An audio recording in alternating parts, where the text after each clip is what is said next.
अस्सलाम वालेकुम दोस्तों, मेरा एक लिखा हुआ दौड़ा आपकी नज़र में पेश करता हूँ। कद सरूदे बूटे वांगू,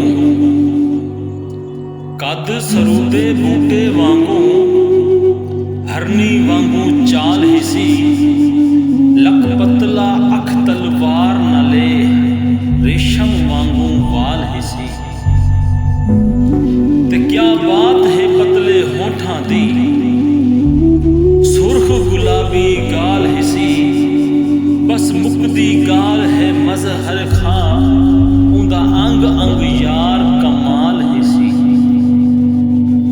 ते साडियां वफावां दा मुल तू ना पाया, साडियां वफावां दा मुल तू ना पाया, जा जा ते साकू सजन तैं रुवाया, वंज के बसैसी ओ झोंक मजहर, जिथों वल के वापस कोई भी ना आया।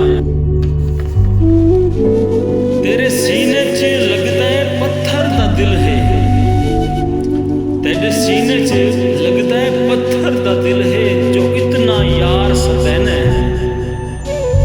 वैंदा मिलन जो है चढ़ लगदे नू, उथे अठ अठ डी चाल लेना।